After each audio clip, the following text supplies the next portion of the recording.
سلام دوستان، امیدوارم که حالتون خوب باشه. اومدم تا یه ویدیو دیگه رو با شما به اشتراک بذارم. میخوام راجع به داشتن هدف و برنامه با شما صحبت کنم. کلا فرقی نمیکنه شما در هر زمینه کاری که بخواید وارد بشید، داشتن هدف و برنامه خیلی مهمه.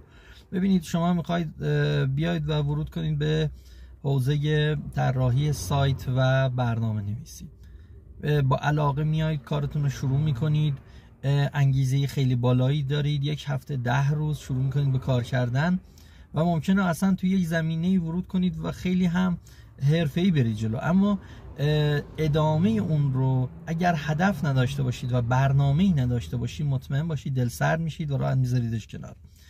از خودم بخوام بگم، ببینید بچه‌ها، من در دوران دانشجویی، حالا ما حدوداً 13-14 سال پیش بود، اون موقع اومدیم و با ما C++ کار میکردن، اسمش هم گذاشته بودن برنامه‌نویسی پیشرفته. خب با C++ واقعیتش ما نمیدونستیم این چه آینده‌ای داره، چه کاربرد داره، ولی ما گفتن که حالا باید اینو یاد بگیریم، خب نمره بگیریم و صرف اینکه حالا ما باید نمره خوبی رو مثلا از این درس بگیریم، ما ادامه میدادیم و میخوندیم و بعد از چند سالم که دیگه از دانشگاه فارغ التحصیل شدیم اومدیم بیرون، دیدیم هیچی بلد نیستیم. یعنی فقط به ما گفتن این زبان برنامه‌نویسی رو یاد بگیر. بعد از اون من خودم اومدم شروع کردم، حالا بعدش که میگم بعد از خدمت بود، اومدم و شروع کردم در زمینه جاوا، شروع کردم به فعالیت. جاوا رو یاد بگیرم. جاوا خیلی سنگین بود. اومدم شروع کردم زبان سی رو به عنوان پیش نیازش کار کردم. خب سی راحت تر بود، خیلی زود یاد گرفتم. بعد دوباره اومدم جاوا رو کار کردم. بعد جاوا رو خب یه خورده بهتر فهمیدم، بهتر یاد گرفتم. اما بعدش شما به خودت میای میگی خب حالا که چی؟ اینو یاد گرفتم، حالا چطور ازش استفاده کنم، چطور کار کنم، چطور پول در بیارم؟ مهم اینه دیگه. اومدم گذاشتمش کنار، زبان اندروید رو کار کردم، اپلیکیشن موبایل. بعد از اون دیگه اونم یاد درست خوب نتونستم یاد بگیرم چون خیلی پیچیده بود، نیاز به یه پیش نیازایی داشت. اومدم PHP کار کردم، HTML CSS همراهش یاد گرفتم، جاوا اسکریپت کار کردم، نمیدونستم چطوری حالا باید باهاش طراحی سایت بکنم. خلاصه از این شاخه به اون شاخه، از این شاخه به اون شاخه، اومدم یه دوره یادگیری زبان‌های برنامه‌نویسی و خلاصه طراحی سایت و همه اینا رو با هم گرفتم، شروع کردم به کار کردن. اول طراحی نرم افزار در حوزه دسکتاپ بود. اینو که اومدم شروع کردم، دیدم که بله نرم افزاری هم طراحی شد و خلاصه خیلی هم میشه خوب کار کرد و بلدم و فلان و اینا. خیلی چند ماه، 8 ماه 9 ماه وقت گذاشته بودم که قشنگ حرفه‌ای یاد بگیرم. اینو که یاد گرفتم، اومدم حالا برای یکی مثلا از آشناهامون شروع کنم مثلا نرم افزار طراحی. اومدم نرم افزار طراحی کنم، دیدم که بابا این نرم افزار که من میخوام طراحی کنم مثلا قیمت به آشنامون مثلا داده بودم 4 میلیون، اون راضی بود، منم راضی بودم، گفتم خب براش کار کنم دیگه. 1 ماه هم مثلا وقت بزنم مثلا نرم افزار رو طراحی کنم. بعد با خودم گفتم بابا الان این نرم افزار رو این بخواد بره توی بازار بخره مثلا 5 میلیون 6 میلیون بهش میدن.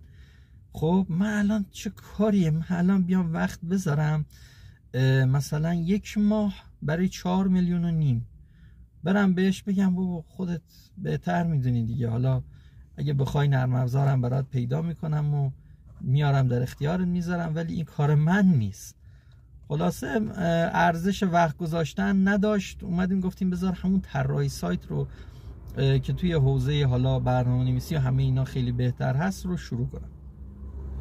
شروع کردم دوباره طراحی سایت رو در ادامه همون دوره‌ای که تهیه کرده بودم، ولی دوره کامل نبود. یعنی اینا رو یاد گرفتیم، میومد با فریم ورک لاراول که خیلی هم سخت و پیچیده بود شروع می‌کردی کار کردن و بعدش هم دوباره نمیدونستی حالا این بازار کارش چی میشه و اونم گذاشتیم کنار.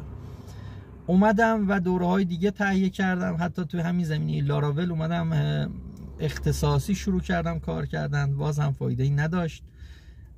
نمیدونستم، واقعا سردرگم بودم. حالا من آدمی هم نبودم که بخواستم اینها رو یاد بگیرم بعد برم جایی مثلا مشغول به کار بشم.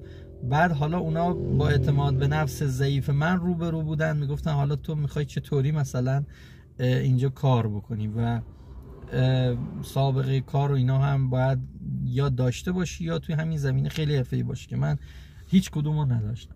خلاصه اومدم توی طراحی سایت، گفتم بذار برم بدون کدنویسی کار کنم.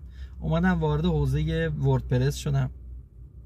ببینید دوستان، من اینو به شما پیشنهاد میکنم، یعنی شما هم اگه واقعا میخواید شروع کنید طراحی سایتو، بیاید از وردپرس شروع کنید و به مرور زمان به شاخ و برگ بدید، کدنویسی رو روش کار بکنید، کدنویسی CSS رو یاد بگیرید و در کنار وردپرس ازش استفاده بکنید و بعد از یه مدتی میاید و زبان‌های برنامه‌نویسی مثلا PHP و HTML و اینها رو هم یاد میگیرید و خیلی بهتر روند رو ادامه میدید، تلفیقش میکنید با هوش مصنوعی و یواش یواش میرید بالا.